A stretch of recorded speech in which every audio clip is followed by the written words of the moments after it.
Hello दोस्तों, नमस्ते भाई। Good evening. कैसे हैं आप लोग मेरे प्यारे स्टूडेंट्स? कैसा महसूस कर रहे हैं आप? अरे बाप रे बाप।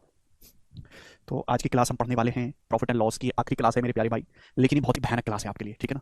नानी याद आएगी आपको इस क्लास में। मिसलेनियस क्वेश्चन हम पढ़ रहे हैं, प्रॉफिट लॉस के मिसलेनियस। तो जैसे आपकी 2 दिन की छुट्टी थी, किसी टाइप को फॉलो नहीं करते, मैं आपसे पूछना चाहूंगा कि क्या आप लोगों ने ये सारे सवाल जो आगे के 15 सवाल थे वो खुद से सॉल्व कर लिए क्या आप लोगों ने? ये मैं आपसे पूछना चाहता हूं। मैं आप लोगों से जानना चाहता हूं कि क्या आप लोगों ने आगे के सवाल एक भी खुद से सॉल्व करने की कोशिश करी? ये सारे ही प्रीवियस मिसलेनियस क्वेश्चंस हैं और बहुत ही अच्छे सवाल हैं, ये अच्छे लल्लू क्वेश्चन नहीं है।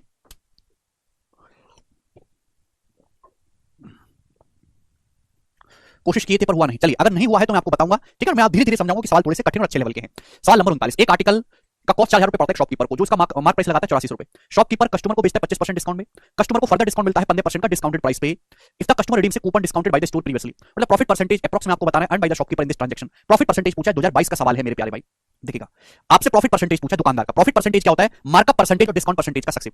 एक सामान की कीमत 4,000 रुपए कॉस्ट प्राइस, दुकानदार ने उसका अंकित मूल्य रखा है 84 रुपए। तो मार्कअप किस रेशियो में किया है? 4,000 से 84 का रेशियो लेंगे, 20 से 20 चला जाएगा, 4 से 10:21। तो मार्कअप हुआ है मेरे प्यारे भाई इस रेशियो में, 10:21। फिर दुकानदार ग्राहक को 25% की छूट देता है। 25% की फ्रैक्शन 1/4, यानी कि 4 का सामान मेरे दोस्तों 3 में। उसके बाद ग्राहक स्टोर द्वारा पहले से जारी किए गए कूपन को भुनाता है, जो ग्राहक को रियायती मूल्य पर 15% की और छूट देता है। यानी कि ग्राहक के पास एक बाउचर है पहले से, उस बाउचर को रिडीम कराता है तो और एक्स्ट्रा 15% का डिस्काउंट मिलता है। 15% की फ्रैक्शन वैल्यू होगी जी 3/20, यानी कि 20 का सामान फाइनली कितने में बिका? 17 में बिका, 17 में। तो इस सौदे में दुकानदार को ओवरऑल प्रॉफिट क्या हुआ? तो इन तीनों का सक्सेसिव लेंगे मेरे प्यारे भाई, कुछ कटेगा तो है नहीं। तो 20 चौक 80, 2 साम 800 रेशियो। 17 51, 51 की जब गुणा होगी 21 में तो कितना आएगा मेरे दोस्तों? 1050 प्लस 21, 1071। तो 800 का सामान मेरे दोस्तों 1071 में बिका है अल्टीमेटली। तो प्रॉफिट कितना हुआ? 271 का प्रॉफिट हुआ है 800 पर। और परसेंटेज में कितना? इनटू 100%। आप बोलोगे हाँ जी, क्लियर है? तो 8 3 24 आएगा, ये दोनों उत्तर नहीं। 8 3 24, 4 एक बचेगा, 8 3 24 3 1, तो 8 चौक 32, अप्रॉक्स 34% का मेरे प्यारे दुकानदार को प्रॉफिट होगा। और यही इस सवाल का आंसर हो जाएगा। ए ऑप्शन काफी बेहतरीन सवाल है ये। आगे चलेंगे नेक्स्ट क्वेश्चन की तरफ। सवाल नंबर है मेरे प्यारे भाई आपके सामने 40। करो बच्चे, सवाल का क्या आंसर है? This is again one of the classical question जी। 3 वस्तुएं हैं एबीसी, उनके सेलिंग प्राइस का रेशियो 8:9:5 है। 3 आर्टिकल है बच्चों, बहुत बेहतरीन सवाल है, नानी याद दिला देगा ये सवाल आपको। 3 आर्टिकल है एबीसी, उनके सेलिंग प्राइस का, उनके विक्रय मूल्य का रेशियो 8:9:5। ए का सेलिंग प्राइस 8 है तो बी का सेलिंग प्राइस 9 है, सी का सेलिंग प्राइस 5 है। आप बोलोगे हाँ जी सर। उनके प्रॉफिट परसेंटेज का रेशियो, प्रॉफिट का नहीं, प्रॉफिट परसेंटेज का, उनके प्रॉफिट परसेंटेज का जो रेशियो है, जो लाभ प्रतिशत का अनुपात है, ठीक है भाई, तीनों के ए बी और सी के प्रॉफिट परसेंटेज का जो रेशियो है, जो लाभ प्रतिशत का अनुपात है, 8:7:14 है। एबीसी के प्रॉफिट परसेंटेज का रेशियो 8:7:14 है। बी का कॉस्ट प्राइस 400 रुपए है। ए का प्रॉफिट परसेंटेज 14.28% है। ए का जो प्रॉफिट परसेंटेज है 14.28 है। बी का सीपी 400, कुल लाभ परसेंट बताइए। देखिए, बी का सीपी 400, इसके सवाल में कोई जरूरत नहीं सॉल्व करने के लिए। आपसे सवाल पूछा कुल लाभ परसेंट क्या होगा, ये सवाल अगर आपको सॉल्व करना है तो तीनों आर्टिकल के सीपी का रेशियो आपको निकालना पड़ेगा, तीनों आर्टिकल के क्रिया मूल्य का अनुपात। एबीसी 3 आर्टिकल, उनके सेलिंग प्राइस का रेशियो रखा है 8:9:5। प्रॉफिट परसेंटेज का रेशियो रखा है एबीसी के 8:7:14। क्वेश्चन सॉल्व करने के लिए तीनों आर्टिकल के क्रिया मूल्य का रेशियो चाहिए दोस्तों। सवाल में बोला है ए का जो लाभ है 14.28% है, ए का लाभ 14.28% है। ए का लाभ है कितना? 8 यूनिट। ए का प्रॉफिट परसेंटेज है कितना? 8 यूनिट। यानी कि सवाल में 8 यूनिट की वैल्यू ही 14.28% के बराबर है। यही बोल रखा है। आप बोलोगे हाँ जी सर बिल्कुल सही। भाई ए का प्रॉफिट है 14.28%, एक एबीसी के प्रॉफिट परसेंटेज का रेशियो, एबीसी के प्रॉफिट परसेंटेज का रेशियो 8:7:14 है। यानी सवाल के अकॉर्डिंग 8 की वैल्यू ही 14.28% है। बच्चों काफी कॉम्प्लिकेटेड डाटा है। 14.28% की फ्रैक्शन वैल्यू क्या होती है? 1/7। इस 14.8% को मैं ऐसे भी तो लिख सकता हूं 1/7, यानी कि आर्टिकल ए पे जो प्रॉफिट है, आर्टिकल ए पे जो प्रॉफिट है मेरे दोस्तों कितना है? 1/7 का प्रॉफिट है। आर्टिकल ए पर 1/7 का प्रॉफिट है। आर्टिकल का प्रॉफिट कितना है? 1/7। आप मुझे 1/7 प्रॉफिट का क्या मतलब है? 1/7 का प्रॉफिट का मतलब है 7 रुपए का सामान 8 रुपए बिका, तो मतलब 1/7 प्रॉफिट का मतलब अगर किसी सामान का सेलिंग प्राइस 8 है तो उसका कॉस्ट प्राइस कितना हुआ? 7। 7 रुपए के सामान पे एक का प्रॉफिट है तो सेलिंग प्राइस कितना है? 8, यानी कि आर्टिकल ए का कॉस्ट प्राइस 7 आ गया। अब मुझे बताओ आर्टिकल बी का मेरे दोस्तों, आर्टिकल बी का कॉस्ट प्राइस क्या होगा? आप मुझे बताओ आर्टिकल बी पे जो प्रॉफिट है वो 7 यूनिट है। आर्टिकल बी पे जो प्रॉफिट है 7 यूनिट। 7 यूनिट की वैल्यू क्या है? अगर 8 यूनिट का मान 1/7 है तो 7 यूनिट का मान क्या आएगा? 7 ऊपर 8 नीचे 1/8। 1/8 का मतलब 12.5%। अगर ये पूछा जाए ना आर्टिकल बी पे कितना प्रॉफिट है, आर्टिकल बी पे 12.5% प्रॉफिट है। 1/8 का मतलब 12.5% है, यानी कि आर्टिकल बी पे प्रॉफिट है 1/8। 1/8 का क्या मतलब हुआ? 1/8 का मतलब हुआ कि 8 का सामान, अगर किसी आर्टिकल पे 1/8 प्रॉफिट है या 1/8 प्रॉफिट मतलब 8 का सामान 9 में बिका, अगर सामान का सेलिंग प्राइस ही 9 है, विक्रय मूल्य 9 है, तो कॉस्ट प्राइस कितना होगा? 8। तो आर्टिकल ए का जो कॉस्ट प्राइस है वो 8 आ गया। आप बोलोगे हाँ जी सर बिल्कुल सही। आर्टिकल सी पे कितना प्रॉफिट है? 14। आर्टिकल सी पे कितना प्रॉफिट परसेंटेज है? 14। 14 निकालना है। अगर 7 यूनिट का मतलब 1/8 है तो 14 का मतलब क्या है? 2 से गुणा करो, 2 से गुणा करो। 14 का मतलब है 2 7 14, 14 का मतलब हो गया 1/4। 2/8 का मतलब 1/4, यानी कि आर्टिकल सी पे कितना प्रॉफिट है? 1/4। 1/4 का मतलब हो गया 25%। अगर ये पूछा जाए कि आर्टिकल सी पे कितना प्रॉफिट है तो आपका जवाब होगा सर 25% प्रॉफिट है। 25 1/4 प्रॉफिट का मतलब 4 का सामान 5 बिका। अगर किसी सामान का सेलिंग प्राइस 5 है, सी का सेलिंग प्राइस 5 है, तो कॉस्ट प्राइस कितना होगा? 4 होगा। क्रिया मूल्य 4। आप बोलोगे हाँ जी सर। तो आर्टिकल ए बी और सी के क्रिया मूल्य का रेशियो आ गया 7:8:4। क्लियर भाई साहब? ठीक है। और आर्टिकल एबीसी के सेलिंग प्राइस का रेशियो कितना है? 8:9:5। आपसे पूछा कुल लाभ प्रतिशत। तीनों आर्टिकल का टोटल सीपी क्या है? 7 8 15। तीनों आर्टिकल का टोटल सीपी 7 8 15 4 19 है। तीनों आर्टिकल का टोटल कॉस्ट प्राइस 19 यूनिट। आप बोलोगे जी सर। तीनों आर्टिकल बिके कितने के? 8 9 17 5 22 के। 19 का सामान 22 में बिका है तो 3 का प्रॉफिट हुआ है। थोड़ी बुद्धि लगा लिया करो यार। आर्टिकल ए पे कितना प्रॉफिट है? 1 का। बी पे कितना प्रॉफिट है? 1 का। सी पे कितना प्रॉफिट है? 1 का। प्रॉफिट कैसे निकालते हैं? एसपी में से सीपी घटा लो। 5 माइनस 4 1, 9 माइनस 8 1, 8 माइनस 7 1, 3 का प्रॉफिट हुआ 19 पर। परसेंटेज में कितना? इनटू 100%। तो 300/19% का आपको प्रॉफिट है, जो कि आएगा अप्रॉक्स 19 का 19, 11 19 5 95, 15 और 19 8 152। तो अप्रॉक्स 15.8% का आपको ओवरऑल लाभ हुआ है। कौन सा ऑप्शन है? नन। कोई ऑप्शन नहीं है। डी सवाल का आंसर है। बहुत बढ़िया सवाल है। यादवेंद्र, आर्टिकल बी पे 1/8 प्रॉफिट है, 1/8 12.5%। 1/8 प्रॉफिट मतलब अगर कॉस्ट प्राइस 8 है तो प्रॉफिट 1 है, सेलिंग प्राइस 9, सेलिंग प्राइस 9 है, कॉस्ट प्राइस 8 आ गया। अगर 8 यूनिट की वैल्यू 1/7 है तो 7 को ऊपर ले आओ, 8 को नीचे ले आओ, 7 की वैल्यू 1/8 होगी। ठीक है, चलिए आगे चलते। नहीं समझ में तो छोड़ दो, इससे ज्यादा टाइम नहीं समझने समझाने का। आगे चलेंगे। 41 नंबर सवाल करो। ठीक है ना, मजाक नहीं आज के सवाल करना। सारे मिसलेनियस क्वेश्चन है, कोई मां बाप नहीं इन सवालों का, बस सवाल है। तो जिस बच्चे में बुद्धि होगी वो कर पाएगा, पढ़ने से बहुत ज्यादा फर्क नहीं पड़ेगा, करिएगा। पी एक वस्तु को 280 में खरीदता है, उसे क्यू को 25% के प्रॉफिट पर बेचता है। क्यू किसी लाभ पर इसे आर को बेचता है, आर इसे एस को 560 में बेचता है और 40% का प्रॉफिट अर्न करता है।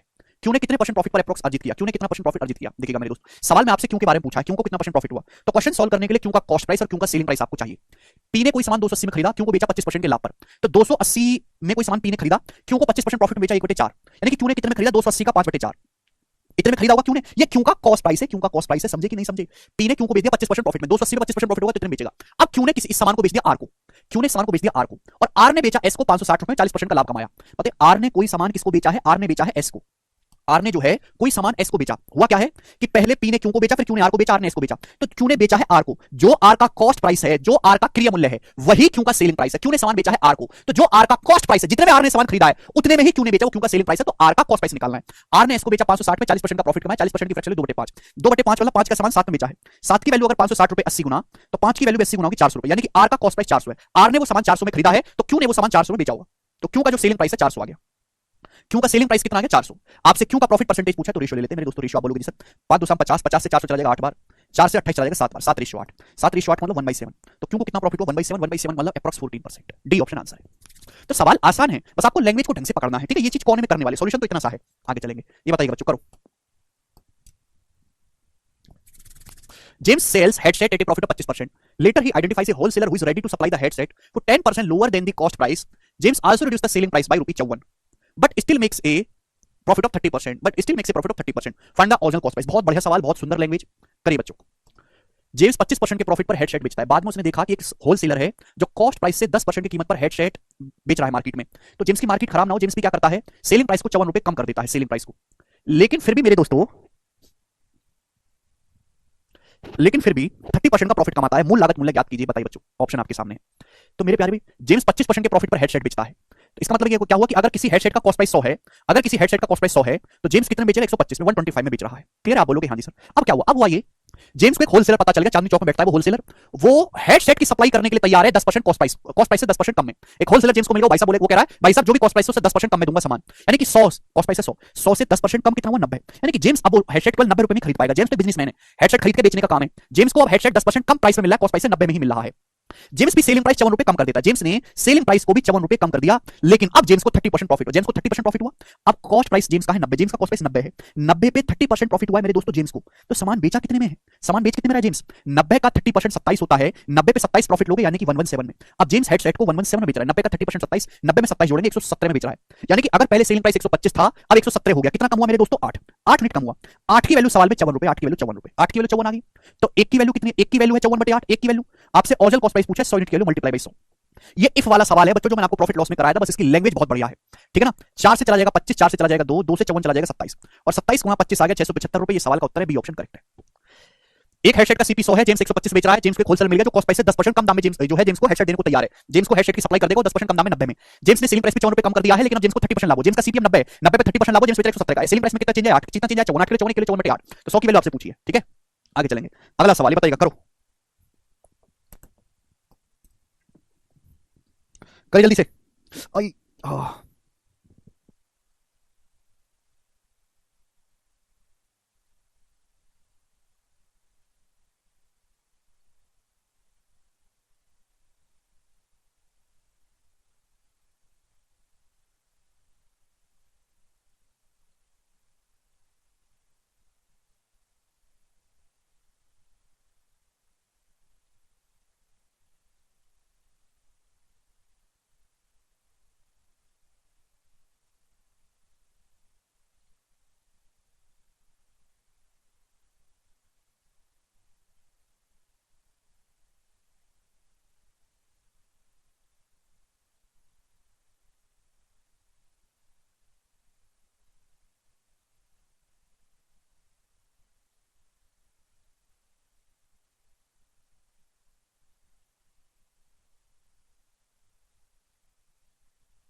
कर पाए क्या आप इस सवाल को? ये सवाल मामूली नहीं है, अच्छा सवाल है, मिसलेनियस क्वेश्चन है। पी ने क्यों से 12% छूट पर एक चश्मा खरीदा। चश्मे को इसकी लागत मूल्य से 60% अधिक अंकित किया गया, जिससे क्यू ने 180 रुपए का प्रॉफिट कमाया। क्यू द्वारा दी गई छूट ज्ञात करें। ओके, सवाल क्या कह रहा है जी। P purchase specs at 12.5% discount from Q. तो पी ने खरीदा है चश्मा क्यू से 12.5% डिस्काउंट पर। 12.5% की फ्रैक्शन वैल्यू है 1/8, यानी कि 8 है मेरे दोस्तों, तो पी ने खरीद लिया 7 में। खरीदने के बाद इसको लागत मूल्य से 60% अधिक अंकित किया गया मेरे प्यारे भाई। ठीक है, तो लागत मूल्य से 60% अधिक अंकित किया गया, जिससे क्यू ने 180 का प्रॉफिट कमाया है। लागत मूल्य किसका लेना है? P purchased the specs at 12.5% discount from Q. The specs have been marked 60% above its cost price, such that Q earned a profit of 180 rupees.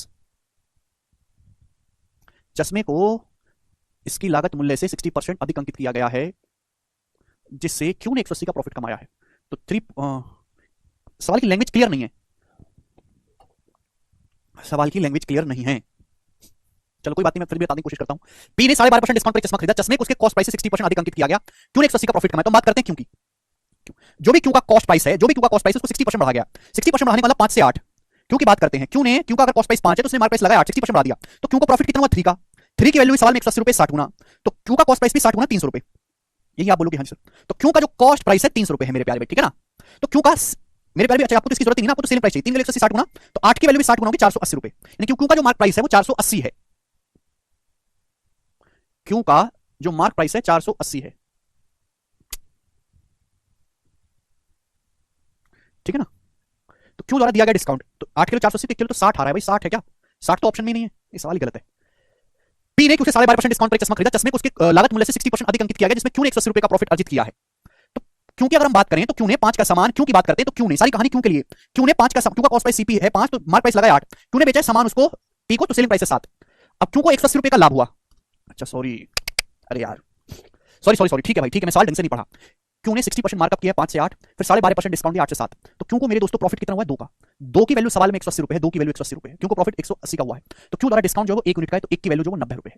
90 rupees इस सवाल का आंसर है। ठीक है भाई, सवाल ही ढंग से नहीं पढ़ा था हमने, हाँ गलती कर दी थी, ठीक है ना। पी ने क्यू से 12.5% डिस्काउंट पर एक चश्मा खरीदा, चश्मे को इसकी कॉस्ट प्राइस से 60% अधिक अंकित किया गया है, जिससे क्यू ने 180 रुपए का लाभ कमाया, क्यू द्वारा दिया गया डिस्काउंट। तो भैया 60% मार्कअप किया, 60% की फ्रैक्शन वैल्यू होती है 3/5, यानी कि अगर क्यू का कॉस्ट प्राइस 5 है तो मार्क प्राइस है 8, 12.5% डिस्काउंट दिया 1/8, 8 का सामान 7 में बेचा है मेरे प्यारे भाई, तो क्यू ने सामान बेचा है पी को। क्यू को कितना फायदा हुआ? 5 का सामान अगर 7 में का, तो क्यू को फायदा हुआ 2 का। 2 की वैल्यू 180 रुपए 90 गुना, क्यू ने डिस्काउंट कितना दिया 1, 1 की वैल्यू भी 90 गुना आएगी, 90 रुपए उत्तर है। लेकिन सवाल की लैंग्वेज को क्लियर करके नहीं लिखा गया और सही से लिखना चाहिए। ये वाला सवाल देखो, 2 टेबल और 3 चेयर्स को कुल मिलाकर कीमत 12,000 रुपए है। जब टेबल की कीमत में 10% की कमी की जाती है और चेयर की कीमत में 20% की वृद्धि की जाती है, तो 3 मेज और 4 चेयर की कीमत मिलाकर 17,100 रुपए होती है। आपसे पूछा है 1 मेज और 2 कुर्सियों की कुल कीमत क्या है। बहुत ही अच्छा सवाल है मेरे प्यारे, मजा आ जाएगा आपको इस सवाल को करके। देखते हैं कितने बालक इस सवाल को कर पाएंगे। बनाओ। सवाल है 2 टेबल और 3 चेयर की कीमत मिलाकर 12,000। मैंने माना कि एक टेबल टी रुपए का है, एक चेयर सी रुपए की है, तो 2 टेबल प्लस 3 चेयर की कीमत मिलाकर 12,000 रुपए, 12,000 रुपीज। एक टेबल का कॉस्ट प्राइस को मैंने टी मान लिया, चेयर के कॉस्ट प्राइस को मैंने सी मान लिया। जब एक मेज की कीमत में 10% की कमी की जाती है और एक कुर्सी की कीमत में 20% की वृद्धि की जाती है, तो 3 मेज और 4 कुर्सियों की मिलाकर कीमत 17,100 रुपए होती है। यहाँ पे ना 2 इक्वेशन है। आप मुझे बताओ, एक टेबल की कीमत में 10% की कमी की जाती है, मैंने टेबल के कॉस्ट प्राइस को टी माना है, टेबल के कॉस्ट प्राइस को टी। अगर 10% की कमी करोगे तो टेबल का कॉस्ट प्राइस 90% रह जाएगा, 0.9, ये हो जाएगा टेबल का कॉस्ट प्राइस। आप बोलोगे हाँ जी सर। चेयर के कॉस्ट प्राइस को 20% बढ़ाया जाता है, चेयर के कॉस्ट प्राइस को मैंने सी माना है, कॉस्ट प्राइस को 20% बढ़ाओगे तो 120% हो जाएगा 1.2, ये चेयर का नया कॉस्ट प्राइस हो गया। टेबल का कॉस्ट प्राइस 10% कम हो गया, 90% रहेगा, चेयर का कॉस्ट प्राइस 20% बढ़ गया, तो 3 मेज और 4 चेयर की कीमत मिलाकर 17,100। भाई एक मेज कितने रुपए की, 3 मेज कितनी की होगी, मल्टीप्लाई बाय 3। भाई मेरे प्यारे, और 4 कुर्सियां, एक कुर्सी कितनी की, 4 कुर्सियां कितनी की होंगी, मल्टीप्लाई बाय 4। आप बोलोगे हाँ जी सर, और प्लस इन दोनों का जो सम है वो 17,100 रुपए के बराबर है, 17100। आप बोलोगे हाँ जी सर, बहुत बढ़िया, बात समझ में आ गई, एक पैसे का डाउट नहीं है। तो एक इक्वेशन ये बन गई है, दूसरी इक्वेशन ये बन गई है, मुझे इनको सॉल्व करना है। बच्चों अगर आप ध्यान से देखोगे तो दशमलव से यहाँ पे 1 0 बढ़ जाएगा। अगर आप ध्यान से देखेंगे तो जो चीज कट रही है उसको काट लो, 3 से कट रहा है मेरे दोस्तों, पूरा 3 से कट जाएगा। अगर दोनों तरफ 3 से भाग देंगे तो 90 रह जाएगा मेरे दोस्तों, 90 प्लस यहाँ 3 से भाग देंगे तो 3 चौक 12 16 हो जाएगा मेरे दोस्तों, 16 और ये 3 से भाग देंगे तो 5700, 57,000, 57,000। और तो आगे कटेगा नहीं मेरे प्यारे, 3 से भाग दे रहे हैं, इस इक्वेशन को मैंने 3 से भाग दे दिया, तो 90 रह जाएगा, 12 चौक 48 को 3 से भाग देंगे 16 और 3 से भाग करेंगे तो 57 बार चला जाएगा। तो आपके सामने बच्चे 2 इक्वेशन बन गई, मुझे इन दोनों इक्वेशन को सॉल्व करना है। आपको निकालना है एक टेबल और 2 चेयर की कीमत, एक टेबल और 2 चेयर की कीमत, ठीक है ना। ये 2 इक्वेशन बन गई, 90 प्लस 16 बराबर 57,000, ठीक है ना। डेविएशन इसलिए नहीं लगेगा यहां पर क्योंकि क्वांटिटी बदल दी गई है, पहले 2 टेबल 3 चेयर थी, अब 3 टेबल 4 चेयर कर दी है, इसलिए यहां पे नहीं लगेगा, चलेगा। अब इक्वेशन को सॉल्व करना, देखो सॉल्व करने के 2 तरीके हैं, ठीक है। ऐसी 2 इक्वेशन को सॉल्व कैसे करते हैं आपको पता है? क्या आपको पता है मेरे प्यारे भाई? किसी भी एक चीज को बराबर बनाओ, किसी भी एक वैल्यू को बराबर बनाओ जो भी आपको पसंद आती है। जैसे या तो टेबल को बराबर कर लो, चेयर को। यहाँ 2t है बच्चों, यहाँ 90 है। तो मैंने क्या सिखाया कि ऊपर मेरे दोस्तों 2 और 9 को बराबर कर लेते हैं 18 18। ऊपर 9 से गुणा करेंगे, नीचे 2 से गुणा करेंगे। देखो सेम हो गया मेरे प्यारे भाई, हो गया कि नहीं? ये 9 दूनी 18t, ये 9 दूनी 18t। चाहे टेबल को बराबर कर लो, चाहे चेयर को बराबर करके घटा दो, घटा दीजिए। तो देखिए 18t कट जाएगा, बचेगा चेयर। 9 के 27c और 32, 27 और 32 का डिफरेंस 5 आएगा। 12 निम्मा 108, 57 दूनी 114 है। तो 12 निम्मा 108 में से 114 जब आप घटाएंगे तो 6 आएगा 6000। यानी कि मैं कह सकता हूं कि एक चेयर का कीमत 1200 रुपए आ गई, एक चेयर 1200 की आ गई। फिर आप बोलोगे हाँ जी सर बहुत बढ़िया। अभी वैल्यू चाहे आप कहीं भी रख दो, चाहे पहली क्वेश्चन में एक चेयर की कीमत, इसको घटा लिया 12 निम्मा 108, 57 दूनी 114, 108 और 114 का डिफरेंस 6 होता है, 1000 से गुणा हुई 1000। क्लियर है? एक चेयर का सीबी 12000 आ गया, चाहे वैल्यू उठा के आप यहां रख दो, चाहे रख दो छाप के, मैं यहां रख देता हूं, पहली क्वेश्चन में यहां रख देते हैं आप। दो टेबल, एक चेयर का कीमत 12000 है, 12000 की 3 में गुणा करेंगे 3600 और बराबर आएगा मेरे दोस्तों 12000। अब 12000 में से जब 3600 घटाएंगे तो कितना आएगा? 8400। 12000 में से 3600 घटाएंगे तो 8400, और 8400 को 2 से भाग करेंगे 4200, 4200। तो एक टेबल 4200 रुपए आ गई, 4200। सवाल में पूछा क्या है? सवाल में पूछा है एक टेबल, दो चेयर की कुल कीमत। एक टेबल 4200 रुपए की है और दो चेयर 2400 रुपए की है। एक चेयर 1200 की, दो चेयर 2400 की। इनकी कुल कीमत आएगी जब मैं जोड़ूंगा तो 6600 रुपए। सवाल का आंसर है डी ऑप्शन करेक्ट है। बहुत अच्छा सवाल था। कुछ नहीं किया हमने, दोनों तरफ 3 से भाग दिया था। नीतीश 12 48 को 3 से भाग देके 16 आया है। तो इक्वेशन सॉल्व करने वाला सवाल है बच्चों, और ऐसे सवाल बहुत आ जाते हैं एग्जाम्स में। ठीक है, क्लियर है? आप बोलोगे हाँ जी सर एकदम क्लियर है। आगे चलेगा स्टूडेंट, इस सवाल को करके बताओ क्या आंसर है, बनाओ। सवाल नंबर 45, बहुत ही बेहतरीन सवाल। एक और सवाल, सवाल कैलकुलेशन में भी बेहतरीन है, लैंग्वेज में बेहतरीन है। सवाल का सोर्स क्या है? सीजीएल 2022। ठीक है, मिसलेनियस सवाल है मेरे प्यारे भाई। ठीक है, इसलिए मैंने इसको यहां पे डाला है शीट में। सीजीएल 2022 के प्री का one of the best question है, करो। ठीक है, 36,000 और 12 कैसे? वो भैया इक्वेशन सॉल्व किया है हमने, इक्वेशन और कुछ नहीं किया। बोर्ड से नहीं समझा तो खुद से कर लो बस। ये वैल्यू चेयर का प्राइस 1200 आ गया, मैंने यहां रख दिया, इस इक्वेशन में रख दिया, इस इक्वेशन में वैल्यू सी किलो 1200 रख दी, इस इक्वेशन में 1200 दिया 3600। करिए। हैदराबाद में एक माइक्रोवेव एम रुपए में बेचा जाता है। रिटेलर इलाही, बेटा देखो क्या लैंग्वेज और नाम यूज किया। एक रिटेलर है Ilahi from Hyderabad went to Madras, Madras गया, bought it for 25% less when compare to the price in Hyderabad. Hyderabad में जो प्राइस है उससे 25% कम में खरीद लिया उसने। ही स्पेंड 1000 रुपए इन ट्रांसपोर्ट, ट्रांसपोर्ट उसने 1000 रुपए और खर्च किए और मद्रास ले आया, है ना। Bring it to from Madras to Hyderabad, Madras उसको हैदराबाद ले आया। He sold it in Hyderabad for M रुपए, उसने उसको एम रुपए में बेच दिया 10% प्रॉफिट कमाकर। कितना? 10% प्रॉफिट कमाकर। तो आपसे पूछा है एम का मान क्या है, what is the value of M. बताइएगा मेरे प्यारे भाई, सवाल का क्या आंसर है, कौन कर पाएगा बताओ। ठीक है भाई, हैदराबाद में एक माइक्रोवेव एम रुपए में बेचा जाता है। एक रिटेलर है इलाही, वो गया हैदराबाद से मद्रास, मद्रास में इसे 25% कम कीमत में खरीदा, जो कि हैदराबाद में कीमत से तुलना की जाएगी उससे। यानी कि हैदराबाद में जो है एक ओवन एम रुपए का, हैदराबाद में कितने बेचा जाता है? एम रुपए का। मद्रास क्या? मद्रास में 25% कम कीमत पर मिल गया 1/4। यानी कि मद्रास में उसने खरीद लिया एम का 3/4, मद्रास में ओवन इतने रुपए में खरीद लिया। खरीदने के बाद मद्रास से इसको हैदराबाद ले आया, 1000 रुपए खर्च हुए ट्रांसपोर्ट पे, तो 1000 रुपए और खर्च हुए ट्रांसपोर्ट पर, यानी कि ओवन पड़ा इतने रुपए का। बंदे को, इलाही भाई को ओवन इतने रुपए का पड़ा, और लाने के बाद, यानी कि इलाही का कॉस्ट प्राइस है, लाने के बाद मेरे दोस्तों 10% का प्रॉफिट अर्न करके हैदराबाद में एम रुपए बेच दिया। इस प्राइस पे 10% प्रॉफिट कमाया, 10%। इस प्राइस पे कितना प्रॉफिट कमाया है एम ने? 10%। अगर कॉस्ट प्राइस पे 10% प्रॉफिट कमाओगे तो बेचोगे कितने में? 110% में, 1.1 में। इस प्राइस के 110% यानी कि 1.1 रुपए में बेच दिया। कितने रुपए में? 1.1 रुपए में मेरे प्यार में बेच दिया। और बेचा कितने में? हैदराबाद में एम रुपए में बेचा है, तो equal to M, this should be equal. ये बराबर होना चाहिए। आप बोलोगे हाँ जी सर। तो एक ही सिंगल लाइन की लैंग्वेज है, एक ही लाइन का क्वेश्चन है, बस आपको इसकी जानकारी होनी चाहिए मेरे दोस्तों। आप बोलोगे हाँ जी कोई दिक्कत नहीं। 1000 की 1.1 में गुणा करेंगे तो 1100 आ जाएगा बराबर। अब देखिए 1.1 की 3 में गुणा करेंगे तो 3.3 बटे 4, ये एम में से आपको माइनस करना होगा एम गुणा 3.3 बटे 4, यानी कि 0.7 एम बाई 4 आपको माइनस करना है। ये आ जाएगा घटा के, 4 में से 3.3 घटाएंगे 0.7 आएगा। कतरा लोग कुछ नहीं किया, कैलकुलेशन कर दी है, 1.1 की अंदर गुणा करके घटा दो, यही चीज आएगी। नहीं घटा सकते तो बाहर में जाओ कृपया, ठीक है, ऐसे बुझ जाओ अपनी। बताओ बुड्ढे हो गए, इनको ये नहीं आया। 11 की 4 में गुणा 44,000, तो एम का मान आ गया 44,000 बटे 7 रुपए। ये एम की वैल्यू है। क्या जाएगा मेरे दोस्तों? 742 जाएगा, 20721 यानी कि 6300 से कम आएगा। 6300 रुपए से कम उत्तर आएगा, ये उत्तर नहीं है। 742 2 0 7 दूनी 14 है, 14 के बाद 6 बच जाएगा, 7 8 56, 4 0 तो 7 पंजे 35, 6285, 6285 समथिंग जाएगा। ये वाला उत्तर है सी ऑप्शन, सवाल का आंसर है। बी ऑप्शन नहीं, सी ऑप्शन है निकी। काफी बेहतरीन सवाल है मेरे प्यारे भाई। सवाल एक ही लाइन का है, बस आपको दिमाग लगाना है, प्री का सवाल है। एक सवाल और आपसे पूछता हूं, सवाल नंबर है आपके सामने यहां पर 46। करो भाई साहब इस सवाल का आंसर, देखते हैं कितने बच्चे कर पाते हैं। ये डरावने डरावने से सवाल मैं आपको डराने के लिए नहीं कर रहा हूं, ये एक्चुअल हकीकत है। अगर प्रॉफिट लॉस के 40 सवाल आए हैं तो 40 में से 3 से 5 क्वेश्चन इसी लेवल के रहते हैं। 1.1 टाइम से गुणा इसलिए करी ना प्रवेश, क्योंकि 10% प्रॉफिट है। किसी समय पे 10% प्रॉफिट कमाओगे तो सेलिंग प्राइस जो होगा 110% हो जाएगा कॉस्ट प्राइस का, 110% वाला 1.1 जी। इस सवाल का सोर्स भी मेंस के सवालों से कहीं ज्यादा कठिन सवाल है, सीजीएल के प्री में कठिन नहीं है, लॉजिकल है। ऐसे सवाल पहले कभी नहीं पूछे गए थे। सीजीएल 2022 के प्री का बैंकिंग के क्वेश्चन, बैंक एग्जाम में से सवाल आते हैं। ठीक है, करो जल्दी से, जल्दी से करेगा मेरे प्यारे भाई। ये सवाल 20 सेकंड का क्वेश्चन है, बनाओ। टाइम दो, मैं आपको टाइम दे रहा हूं सोचने के लिए। सवाल को सोचो समझो फिर करो जल्दी। मॉक टेस्ट में सवाल दिखता होगा आपको, आपको लगता है कि मॉक टेस्ट इररिलेवेंट नहीं भाई साहब, प्रीवियस ईयर का है मॉक टेस्ट, बनाइए करो।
हाँ जी भाई साहब, मैंने आपको टाइम दिया करने के लिए, और ये सवाल करना जो है मजाक नहीं है। 2915 कोई बच्चा कह रहा है, कोई 2933 भी कह रहा है। सुनो, राघव कपड़े खरीदने के लिए शॉपिंग मॉल गया, उसके पास 2 वाउचर थे, लेकिन एक दिन में केवल एक ही वाउचर का इस्तेमाल किया जा सकता है।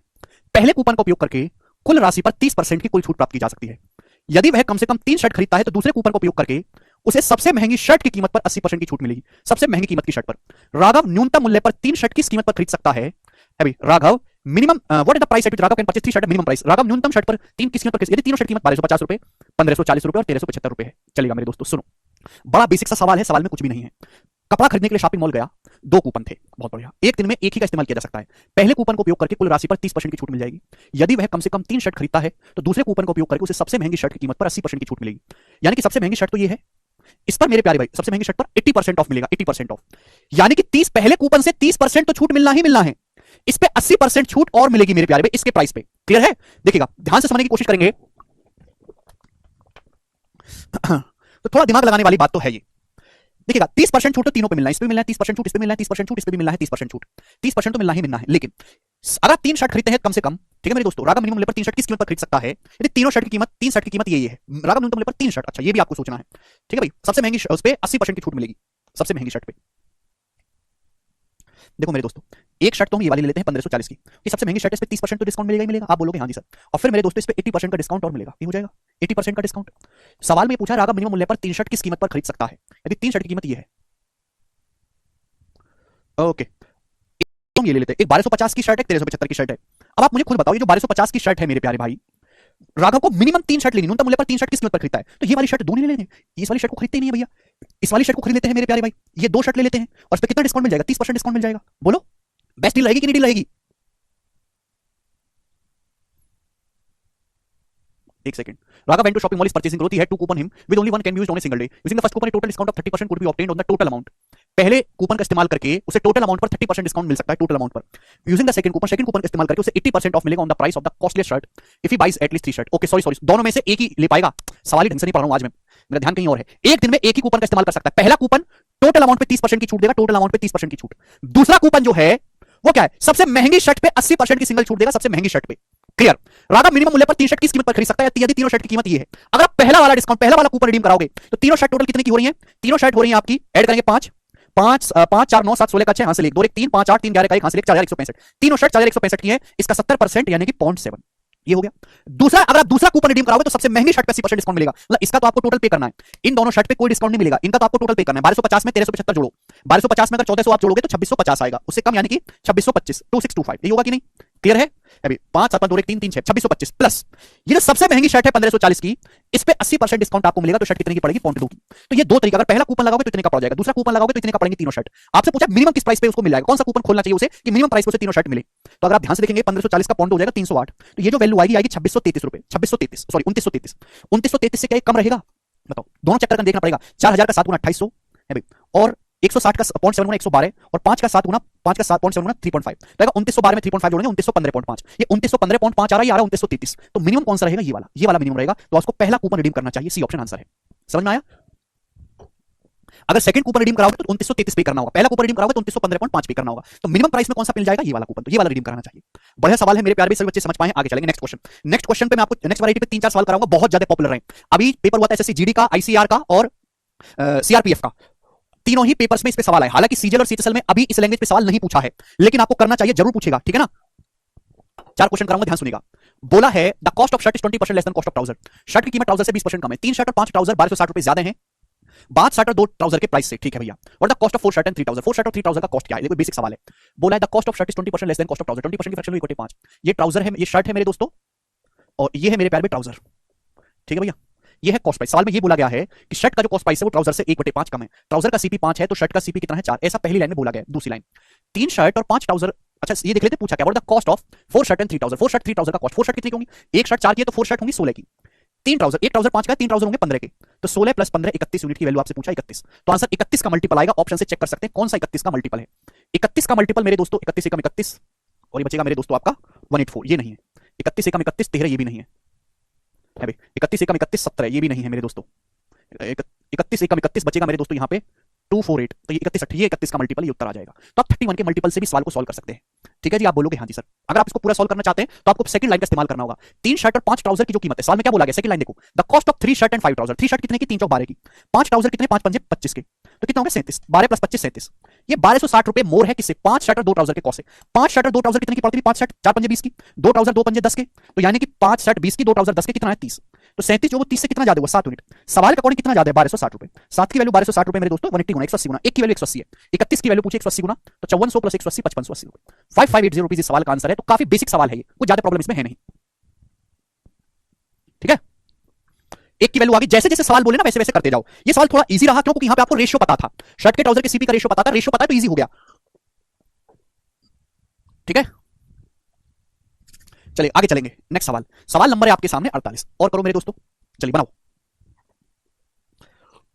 पहली लाइन नवीन ढंग से पाओ, पहली लाइन को, the cost of 16 pens is equal to the cost of 21 pencil. यदि एक पेन की कीमत में 33.3% की कमी की जाती है और एक पेंसिल की कीमत समान रहती है तो 9 pens and 5 pens, the cost of 9 pens and 5 pencils होगा मेरे प्यारे भाई, ये पेंसिल्स होगा। ठीक है, 9 पेन और 5 पेंसिल्स की कीमत 103 रुपए है। तो आपसे पूछा 2 पेन और 3 पेंसिल की कुल लागत मूल्य, कुल ओरिजिनल कीमत क्या है। बहुत बढ़िया सवाल, ये सवाल भी हर बच्चे को करना चाहिए, ध्यान से सुनेगा।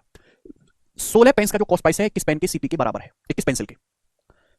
16 पेन्स का जो कॉस्ट प्राइस है वो इक्वल है 21 पेंसिल के सीपी के बराबर। तो ये क्वेश्चन फिर से आसान हो गया क्योंकि यहां पे रेशियो पता चल गया, 16 पेंसिल का मूल्य 21 पेंसिल के मूल्य के बराबर है। तो यहां से एक पेन और एक पेंसिल की कीमत का रेशियो क्या होगा, एक पेन और एक पेंसिल के सीपी का रेशियो क्या होगा, 21/16 हो गया, 21/16। आप बोलोगे हाँ जी सर बिल्कुल सही। ठीक, बोला है यदि एक पेन की कीमत में 33 सही 1/3% की कमी की जाती है, पेन की कीमत में 33 सही 1/3% की कमी की जाती है, तो पेन की कीमत क्या रह जाएगी बच्चों, जवाब दो। 33 से 1/3% की फ्रैक्शन वैल्यू होती है 1/3, 21 का 1/3 7, 7 कम करोगे तो पेन की कीमत रह जाएगी 14, पेन की कीमत 14 रह जाएगी। पेंसिल की कीमत सेम रहती है, पेंसिल की कीमत में कोई बदलाव नहीं हुआ, पेंसिल की कीमत सेम रहती है 16 यूनिट 16। तो 9 पेन और 5 पेंसिल की कीमत 103 रुपए। 9 पेन कितने के होंगे, 9 एक पेन अगर 14 का है तो 9 पेन होंगे 14 में 126 के। एक पेंसिल अगर 16 की है तो 5 पेंसिल कितने की होंगी, 5 पेंसिल होंगी 80 की। तो टोटल सामान आया 206 का, टोटल सामान कीमत 206 हो जाएगी। अब सामान की कीमत है कितनी, 103, तो 206 की वैल्यू सवाल में 103 रुपए है मेरे प्यारे दोस्तों, कितना, आधा, यानी कि हाफ है ये, हाफ। तो आपसे पूछा 2 पेन और 3 पेंसिल की कुल ओरिजिनल वैल्यू, तो 2 पेन की ओरिजिनल वैल्यू कितनी थी, अगर एक पेन 21 का है तो 2 पेन होंगे 42 के, और 3 पेंसिल, एक पेंसिल अगर 16 की है तो 3 पेंसिल 48 की, तो 42 प्लस 48 हो गया 90। ये ओरिजिनल कीमत आपको निकालनी, तो 90 की वैल्यू भी आधा हो जाएगी, 90 का आधा 45 रुपए, यानी कि 45 रुपीज इस सवाल का आंसर है। बी ऑप्शन यहां से करेक्ट है, बी, खत्म।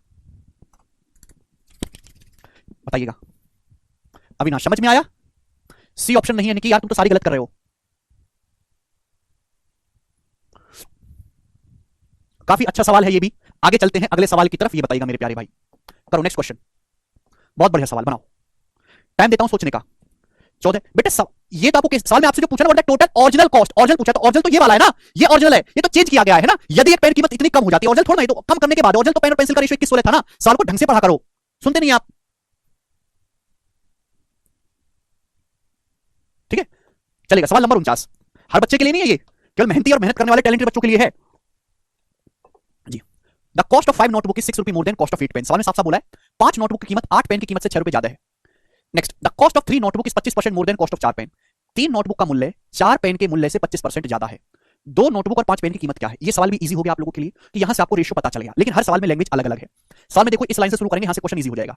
3 नोटबुक का प्राइस 4 पेन के प्राइस से 25% ज्यादा, माना एक नोटबुक n रुपए की है और एक पेन p रुपए का है, तो 3 नोटबुक की जो कीमत है, 3 नोटबुक का जो प्राइस है वो क्या है, वो 4 पेन के प्राइस से 25% ज्यादा है। 25% की फ्रैक्शन वैल्यू होगी 1/4, 25% ज्यादा होने का मतलब इसकी मल्टीप्लाइंग फैक्टर 5/4 आएगा। 3 नोटबुक का प्राइस 4 पेन के प्राइस से 25% ज्यादा है, फिर मल्टीप्लाइंग फैक्टर 5/4 है, 4 से 4 कट जाएगा, तो एक नोटबुक और एक पेन की कीमत क्या हो जाएगी, एक नोटबुक और एक पेन की कीमत हो जाएगी 5/3। एक नोटबुक और एक पेन के सीपी का रेशियो 5:3 आ गया। दूसरी लाइन से मैंने इसी लाइन को पहले क्यों पकड़ा, क्योंकि यहां से रेशियो पता चल गया मुझे, और रेशियो पता चल गया मेरे प्यारे भाई तो आपको, ठीक है, रेशियो जब आपको पता चल गया तो चीजें जो है इजी हो जाएंगी। अब हम पहली लाइन पाएंगे, अगर पहली लाइन को ही पहले शुरू कर दोगे तो उलझ जाओगे, इससे आगे कुछ नहीं कर सकते। रेशियो आपको पता है तो ही पहली लाइन का इस्तेमाल हो पाएगा, तो अपने आप में ये भी बड़ा सवाल है। समझ में आया जी। अब देखो 5 नोटबुक का जो प्राइस है वो 8 पेन की कीमत से 6 रुपए ज्यादा है। अब अगर एक नोटबुक की कीमत 5 यूनिट है तो 5 नोटबुक कितने की होंगी, 25 की, 5 बचे 25। अभी 8 पेन, 8 पेन, अगर एक पेन 3 का है तो 8 पेन कितने का होगा, 24 का। अगर एक पेन की कीमत 3 यूनिट है तो 8 पेन की कीमत कितनी होगी, 24। तो कितना ज्यादा है, 1 यूनिट ज्यादा है। सवाल में 1 यूनिट की वैल्यू 6 रुपए दी हुई है, 1 यूनिट की वैल्यू 6 रुपए आ गई। पूछा क्या है, 2 नोटबुक और 5 पेन। 2 नोटबुक कितने की होंगी, 10 की, 2 पंजे 10, और 5 पेन, 5 पेन कितने की होंगे, 15 की। तो 10 प्लस 15 25 यूनिट की वैल्यू पूछे, 25 यूनिट, एक की वैल्यू 6 है तो 25 की वैल्यू आएगी 25 का 150 रुपए, तो 150 रुपीज इस सवाल का आंसर होगा। बी ऑप्शन एकदम सही है। समझ पाए, आप बोलोगे हाँ जी सर समझ पाए, ये तो आसान सी बात है, कोई प्रॉब्लम नहीं। सवाल है आपके सामने यहां पर अब 50, इसको करो।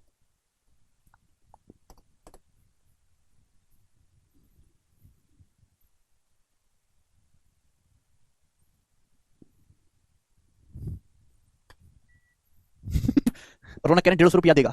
अच्छा रौनक, अगला सवाल आपके सामने आया बच्चे, सवाल को करके बताइएगा, देखते कितने बच्चे सवाल को कर पाएंगे। बेटा टोनी 25% का फ्रैक्शनल वैल्यू 1/4 होता है। 25% ज्यादा होने का मतलब 1/4 ज्यादा होना या फिर 5/4 से गुणा कर देना। अगर ए की वैल्यू बी से 25% ज्यादा यानी कि ए जो है बी का 5/4 गुना, मल्टीप्लाइंग फैक्टर का बेसिक पढ़ लो जाके। अगला सवाल, सवाल बहुत ही बढ़िया, शानदार, जानदार, असरदार है, सुनेगा। 3 कमीज और 2 ट्राउजर 2 पैंट की कीमत 950 रुपए। 3 कमीज 3 शर्ट प्लस 2 ट्राउजर, 2 ट्राउजर कितने की है? 950 रुपए की। दूसरा, ये पहली क्वेश्चन दे रखे 3 शर्ट और 2 ट्राउजर 950 रुपए की। दूसरी क्वेश्चन 2 शर्ट और 3 ट्राउजर, ठीक है ना, ये 1050 रुपए की, 1050 की। पूछा है 4 पैंट और 5 शर्ट कितने की है, करो। तो इस सवाल में भी आपको 2 इक्वेशन सॉल्व करनी है अविनाश, ठीक है भाई। 2 इक्वेशन, 3 शर्ट प्लस 2 ट्राउजर 950 की, 2 शर्ट और 3 ट्राउजर 1050 की। आपसे इसका मान पूछा है, करो बताओ जल्दी से। देखिएगा इस सवाल को मैं आपको 2 तरीके से बताऊंगा, 2 तरीके से, दोनों ही बड़े प्यारे तरीके, ध्यान से सुनना, ध्यान से। अगर आप बेसिक क्या है इन सवालों को सॉल्व करने का, बेसिक यहां पे ध्यान से देखो तो इंटरचेंज होनी, वैल्यू इंटरचेंज। पहले 3 शर्ट थी, अब 3 ट्राउजर कर दिया, इंटरचेंज हो जाता है ये। 2 ट्राउजर थे, अब 2 शर्ट कर दिया। तो सॉल्व करने का बेसिक तरीका क्या है? ऐसी क्वेश्चंस को कि एक बार इन दोनों को जोड़ लो। अगर आप इन दोनों को जोड़ लोगे तो 3 और 2 5 शर्ट हो जाएगी, 5 ट्राउजर हो जाएंगी, 5 शर्ट हो जाएंगी, 5 ट्राउजर हो जाएंगी। 950 में 1050 जोड़ेंगे 2000, यानी कि 1 शर्ट प्लस 1 ट्राउजर 400। दूसरा क्या है कि एक बार इसको घटा दो, एक बार घटा दो। इस इक्वेशन में से किसी इक्वेशन को घटाएंगे तो 3 शर्ट में से 2 शर्ट घटाएंगे, 3 में से 2 घटाएंगे तो 1 शर्ट आएगा, 2 ट्राउजर में से 3 ट्राउजर घटाएंगे तो 1 ट्राउजर आएगा, बराबर कितना आएगा? 950 में से 50 घटाएंगे तो 100 आएगा। तो ये बताओ, ये हो गया। आप बोलोगे हाँ जी सर, एक बार इन दोनों इक्वेशन को जोड़ दो, एक बार घटा दो। देखिएगा जब भी 2 संख्याओं का सम दिया है, 2 संख्याओं का डिफरेंस दिया तो एक संख्या होगी, जोड़ के आधा कर दो। 400 माइनस 100, 300 का आधा 150। ट्राउजर निकालना है, घटा के आधा कर दो। 400 में से माइनस 100 को घटाएंगे, 500, 500 का आधा 250। ये हो गया। ये एक शर्ट और एक ट्राउजर की कीमत आ गई 150 शर्ट 150 की, ट्राउजर 250 की। मुझे लगता है कि ये बात अच्छी तरीके से समझ में आई है। एक शर्ट 150 की है और एक ट्राउजर 250 का है। ये हुआ इस सवाल को करने का बेसिक तरीका। जब भी कोई ऐसा सवाल आए जहां इंटरचेंज हो रहा है, दोस्तों देख पा रहे हैं, एक बार जोड़ दो, एक बार घटा दो। ट्राउजर मतलब पैंट, एक ही बात है भैया, पैंट ट्राउजर, ठीक है भाई। भाई दोनों को जोड़ेंगे तो एक बार जोड़ के आधा कर देंगे, एक बार घटा के आधा कर देंगे, ठीक है। ये आ गया। दूसरा तरीका है मेरे दोस्तों इस सवाल को करने का, शिफ्टिंग। दूसरा तरीका क्या है इस सवाल को करने का? शिफ्टिंग। थोड़ा ध्यान से समझिएगा मेरे दोस्तों, ध्यान से। यहां लिख रहा हूं मैं शर्ट, यहां लिख रहा हूं मेरे दोस्तों पैंट। और ये जो शिफ्टिंग तरीका है ना, जो शिफ्टिंग तरीका है, ये केवल प्रॉफिट लॉस से इस सवाल में नहीं लगेगा, ये मैथमेटिक्स के बहुत सारे सवालों में लगेगा। सवाल में क्या बोला है? सवाल में बोला यह है कि 3 शर्ट कहां मर गया भाई, 3 शर्ट और 2 पैंट 950 रुपए की। 3 शर्ट और 2 पैंट 950 रुपए की, जबकि 2 शर्ट और 3 पैंट, 2 शर्ट और 3 पैंट 1050 रुपए की। 2 शर्ट और 3 पैंट, क्लियर? आप बोलोगे हाँ जी सर बहुत बढ़िया। पूछा है 4 पैंट और 5 शर्ट कितने की है। अब जैसे मुझे यहां पर जैसे सपोज मुझे यहां पर शर्ट का प्राइस निकालना है, शर्ट का, एक बार में समझ नहीं आएगा, 2-3 सवाल कराऊंगा तब समझ में आएगा। ये तो इस सवाल को करने का बेसिक तरीका है। कोई भी सवाल इस तरीके से किया जा सकता है मेरे दोस्तों, लेकिन ऐसे करोगे तो पागल हो जाओगे। ध्यान सुनिएगा, जैसे आपको शर्ट का प्राइस निकालना है, शर्ट का, ये वही लगेगा मेरे प्यारे में जहां इंटरचेंज चल रहा हो, इंटरचेंज, ठीक है ना, इंटरचेंज चल रहा है 3 2 2 3, तो हमेशा बढ़ती डायरेक्शन में काम करना है, बढ़ती डायरेक्शन में। अगर आपको शर्ट का प्राइस निकालना है, टोटल तो सेम है ना, टोटल सेम है। टोटल आर्टिकल आपने शर्ट और पैंट मिला के 5 खरीदे, 3 और 2 5, 2 और 3 5, टोटल सेम होता है। टोटल 5 आर्टिकल खरीदे हैं, 5 इंटर, ठीक है, टोटल सेम होना चाहिए। अगर मुझे शर्ट का प्राइस निकालना है तो पैंट 0 कर दो। कहने का मतलब अगर मुझे शर्ट का प्राइस निकालना है, अगर 5 की 5 शर्ट खरीदी जाए, पैंट एक भी ना खरीदी जाए, 0 पैंट खरीदी जाए, तो सवाल इजीली सॉल्व हो जाएगा। सारी की सारी शर्ट खरीदी जाए। अगर मुझे शर्ट का प्राइस निकालना है तो पैंट को 0 करना है, और अगर पैंट का प्राइस निकालना है तो शर्ट को 0 करना है। हमेशा बढ़ती डायरेक्शन में काम करेंगे। जब आप एक शर्ट ज्यादा खरीदते हैं, तो ऑटोमेटिकली एक पैंट कम खरीदोगे। बढ़ती डायरेक्शन में देखो ना, शर्ट का प्राइस निकालना है। जब आप एक शर्ट ज्यादा खरीदते हैं 2 से 3, तो ऑटोमेटिकली एक पैंट कम खरीदोगे। और पैसा भी मेरे दोस्तों आपको 100 रुपए कम देना पड़ेगा, 100 रुपए मेरे दोस्तों कम देना पड़ेगा। 1050 के 950 रुपए, 100 रुपए कम देना पड़ेगा। अगर आप पैंट खरीदो ही ना, ये 2 पैंट आप खरीदो ही ना मेरे प्यारे, 2 पैंट खरीदो ना, हटाओ ये 2 की 2 आप शर्ट लेते हो, आप 2 की 2 मेरे दोस्तों क्या खरीदो, शर्ट। ये 2 पैंट आप खरीदो ही मत। 2 क्या खरीदोगे? 2 पैंट नहीं खरीदोगे मतलब पैंट कितनी खरीदोगे? 0। अगर आप कोई पैंट नहीं खरीदते, अगर ये 2 पैंट ना खरीद के आपने 2 शर्ट खरीदी होती, तो कितनी शर्ट खरीदते? 5। 3 + 2 5, 5 शर्ट खरीदते, पैंट कितनी हो जाती? 0। आप मुझे बताओ, जब एक शर्ट ज्यादा खरीदते हो 100 रुपए कम लगते हैं, 2 शर्ट ज्यादा खरीदोगे कितने रुपए कम लगेंगे? 200 रुपए। 2 शर्ट ज्यादा खरीदोगे 200 रुपए कम लगेंगे। एक शर्ट ज्यादा खरीदते हो 100 रुपए की कमी, 2 शर्ट दुगना हो गया 200 रुपए की कमी, यानी कि 750 रुपए। यानी कि मैं कह सकता हूं कि 5 शर्ट 750 रुपए की आती हैं, तो एक शर्ट 150 रुपए की है। एक शर्ट 150 रुपए की है मेरे दोस्तों, 5 शर्ट 750 की है, तो एक शर्ट 150 रुपए की है। आप बोलोगे हाँ जी सर बिल्कुल सही, बात समझ में आ गई। ये बच्चा बिना पेंट के क्या करेगा? अबे बिना पेंट के कर लेगा जो करना है। तो एक शर्ट 150 रुपए की आ गई। अगर आपको ट्राउजर पैंट का प्राइस निकालना है कि पैंट कितने की है, पैंट, तो हमेशा बढ़ती डायरेक्शन में काम करो। अगर आप एक पैंट ज्यादा खरीदते हो, एक पैंट ज्यादा खरीदते हो, तो आपको मेरे दोस्तों 100 रुपए ज्यादा देने पड़ेंगे। पैंट, अगर आपको पैंट का प्राइस निकालना है तो शर्ट 0 खरीदो, सारी की सारी पैंट खरीदो, शर्ट बिल्कुल ना खरीदो। अगर आप एक पैंट ज्यादा खरीदोगे तो जाहिर सी बात है एक शर्ट कम खरीदोगे, ऑटोमेटिकली, लिखने की जरूरत नहीं है प्यारे भाई। अगर ये 2 शर्ट ना खरीद के आप शर्ट खरीदो ही ना मेरे दोस्तों, शर्ट खरीदो 0। अगर ये 2 शर्ट ना खरीद के आप 2 पैंट खरीदते मेरे प्यारे भाई, तो कितने रुपए ज्यादा देने पड़ते फिर बताओ? अगर एक पैंट ज्यादा खरीदो तो 100 रुपए देने पड़ते, 2 पैंट ज्यादा खरीदोगे तो 200 रुपए ज्यादा देने पड़ेंगे मेरे प्यारे, 200 रुपए। तो 3 और 2 5, यानी कि 5 पैंट के लिए आपको 1050 में 200 जोड़ोगे 1250। 5 पैंट के लिए आपको 1250 रुपए देने पड़ेंगे, तो एक पैंट आएगी 1250 को 5 से भाग करेंगे, एक पैंट आएगी 250 रुपए की। तो एक पैंट 250 रुपए की, एक शर्ट 150 रुपए की है। ये सवाल को करने का तरीका है। ठीक है भैया, यह शिफ्टिंग मेथड समझ आया है? थोड़ी सी कंफ्यूजन होगी अभी, ठीक है ना? चलिए देखो, यहां तो डाटा आसान है, आपको पहला तरीका इजी लग रहा होगा। जब डाटा कैलकुलेटिव होगा तो आपके सर का दर्द बन जाएगा ये। जैसे मैं आपसे एक सवाल और पूछता हूं, ये बताइएगा जल्दी से, इसका क्या आंसर है?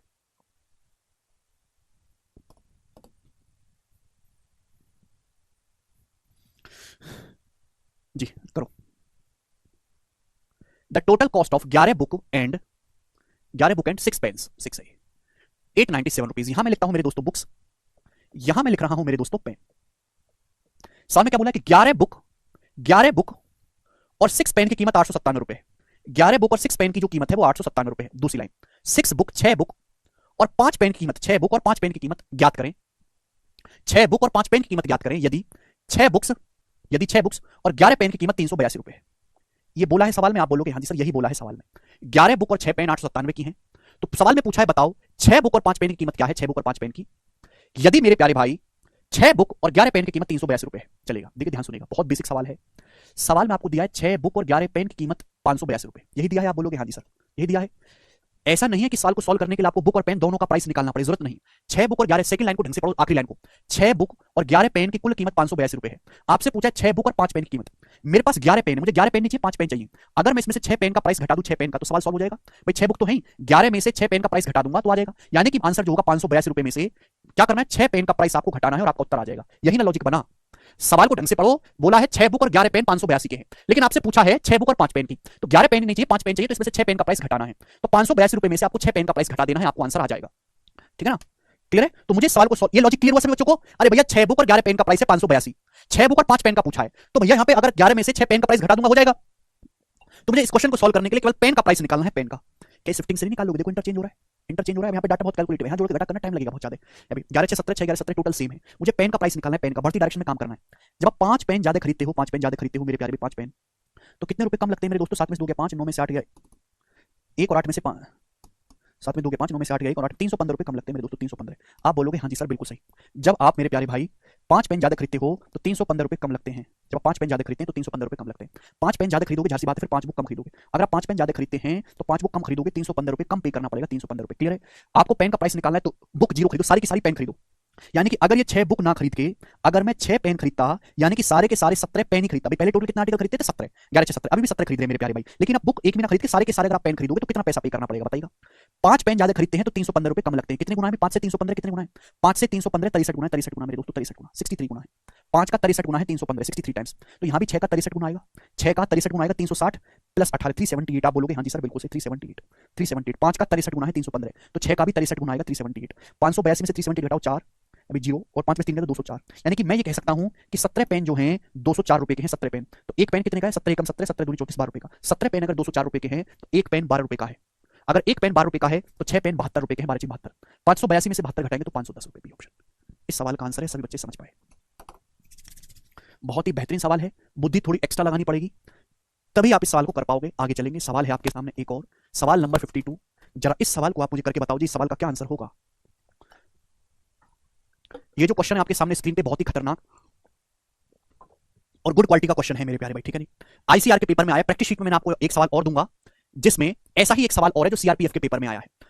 बोला है 5 पेन और 8 पेंसिल की कीमत 131 रुपए है। यदि एक पेन की कीमत 2.5 रुपए बढ़ाई जाती है और एक पेंसिल की कीमत 50 पैसे कम कर दी जाती है तो 6 पेन और 7 पेंसिल का प्राइस 157 रुपए हो जाता है। तो 7 पेन और 2 पेंसिल का ओरिजिनल मूल्य क्या है, 7 पेन और 2 पेंसिल का ओरिजिनल मूल्य क्या है। देखिएगा बच्चों, इस सवाल को करने के एक ही तरीका है, वो बेस्ट है। ये क्या बोला है मेरे दोस्तों, बोला है पेन, ये क्या बोला है मेरे दोस्तों, पेंसिल्स, ठीक है ना। बोला है 5 पेन और 8 पेंसिल की कीमत 131 रुपए है, ठीक है भाई साहब कोई प्रॉब्लम नहीं। तो भैया मैंने मान लिया कि एक पेन x रुपए का है और मैंने मान लिया कि एक पेंसिल y रुपए की है।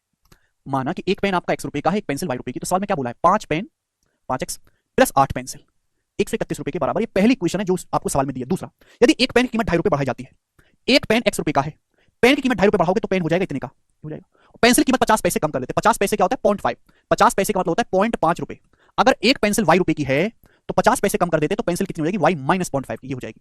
तो 6 पेन, भाई एक पेन अब इतने रुपए का हो गया, एक पेंसिल इतने की होगी मेरे दोस्त। एक पेन की 2.5 रुपए बढ़ गई, पेंसिल की 50 पैसे कम होगी, तो 6 पेन और 7 पेंसिल का प्राइस 157 हो जाता है। भाई एक पेन अगर इतने का है तो 6 पेन कितने होंगे मल्टीप्लाई बाई 6। अगर एक पेंसिल इतने रुपए की है तो 7 पेंसिल कितने की होंगी मल्टीप्लाई बाई 7, और कीमत कितनी होगी यहां से 157 रुपए। ये आ गया मेरे प्यारे भी, आप बोलोगे हाँ जी सर यही आ गया, समझ में आया। एक पेन पहले x का था, 2.5 रुपए कीमत बढ़ गई, x प्लस 2.5, पेंसिल की 50 पैसे या 0.5 रुपए कम होगी। तो अब 6 पेन और 7 पेंसिल कीमत 157, यहां से 6x, यहां से दूसरी क्वेश्चन आ जाएगी 6x प्लस 7y। बताओ सेकंड इक्वेशन आ जाएगी मेरे प्यारे भाई, आप बोलोगे हाँ जी सर आ जाएगी। कैसे भाई साहब, भाई 2.5 की 6 में गुणा करेंगे 15, 157 में से 15 घटाएंगे तो 142 आएगा, और 7 की 0.5 में गुणा करेंगे 3.5 उधर जाके जुड़ जाएगा तो 145.5, ये आ गया 145.5, ठीक है जी। 6 ढाई का 15, 15 जब उधर जाएगा तो घटा के 142, ये 7 की 0.5 साढ़े 3 उधर जाके जुड़ जाएगा तो 145.5 आ गया। तो दो इक्वेशन आपके सामने बन गई। मुझे इन दोनों इक्वेशन को सॉल्व करना है। ठीक है भाई, आप पे डिपेंड करता है पंकज, केवल इन दोनों इक्वेशन को सॉल्व करना है और जैसे आप जल्दी करोगे वैसे ही आपका उत्तर आएगा। बताएगा कैसे करें इन दोनों इक्वेशन को सॉल्व। ठीक है, कैलकुलेटिव सवाल है, टाइम लगता है करने में। पूछा है 7 पेन और 2 पेंसिल, 7 पेन 7x और 2 पेंसिल 7x + 2y सवाल पूछा है। क्वेश्चन सॉल्व करने के लिए आपको x और y की वैल्यू निकालनी पड़ेगी। x और y की वैल्यू बताइएगा जल्दी से कैसे निकालेंगे। दो इक्वेशन है, दो ही वेरिएबल है, शिफ्टिंग नहीं लगेगा, यहां पे सम बराबर नहीं है तो भैया कैसे, किसी भी एक चीज को सेम बना लो, किसी भी एक चीज को। यहां ये 5 है, यहां ये 6 है, 5x से 6x है, तो यहां पे x को मेरे दोस्तों सेम बनाने के लिए यहां 6 से गुणा, यहाँ 6 से गुणा कर देते हैं मेरे दोस्तों, यहाँ 5 से गुणा कर देते हैं और सिंपल से घटा लेते हैं। आप बोलोगे हाँ जी सर बिल्कुल से सिंपल से घटा, क्योंकि ये भी 6 पंजे 30x हो जाएगा, ये भी 6 पंजे 30x हो जाएगा, कट जाएगा, x तो कट जाएगा, y क्या बचेगा, 6 48 y और 7 पंजे 35, 48 में से 35 घटाएंगे 13 y, 48 में से 35, 6 48 y और 7 पंजे 35, 48 में से 35 घटाएंगे तो कितना आएगा 13 y, 131 की 6 में गुणा करेंगे 786, 13 6 78 786, 145.5 की 5 में गुणा करेंगे देखो 700 725 और ये 2.5 727.5, 140 की 5 में 700, 5 की 5 में 725.5 की 5 में 2.5 तो 727.5 हो गया। इनका डिफरेंस देखो, इनका डिफरेंस मामूली नहीं है बेटा, कैलकुलेशन 131 की 6 में ही आएगा 786 और 727.5। तो मेरे दोस्तों जब आप इसको घटाओगे, अगर ये 728 होता, 727.5 की जगह 728 होता, कितना आता, 16 में 60 के 8 और 7 में से 2 के 5, 58.5 आया मेरे दोस्तों, 58.5 घटा के क्लियर। इसमें से घटाएंगे तो y का मान आएगा मेरे दोस्तों 13 चौका 52, 6 13 पंजे 65 4.5, ऊपर 6 से गुणा नीचे 5 से गुणा करके घटा देंगे, दिमाग में घटाया करो, 5 30 और 5 30 कट जाएगा, 6 48 में से 35 घटाएंगे 13 y और इनकी गुणा करके डिफरेंस ले लेना 58.5, तो y की जगह 4.5 आ गया। आप बोलोगे हाँ जी सर बहुत बढ़िया, कोई प्रॉब्लम नहीं। अब ये वैल्यू y की उठा के कहीं भी रख दो, चाहे यहाँ रख दो चाहे छाप के, मैं इस वाली इक्वेशन रख देता हूँ 5x + 8y = 131 इस इक्वेशन में y की वैल्यू 4.5 रखेंगे तो 4.5 का 8 गुना आएगा 36, 4.5 का 8 गुना 36, तो 5x कितना आएगा भाई साहब, 131 में से जब आप 36 घटाओगे 36 उधर जाएगा, 131 में से जब आप 36 घटाओगे तो ये रह जाएगा 95 और x की वैल्यू आ गई 95/5 19, x का मान 19 आ गया, y का मान 4.5 आ गया। सवाल समाप्त, यहाँ रख देते हैं।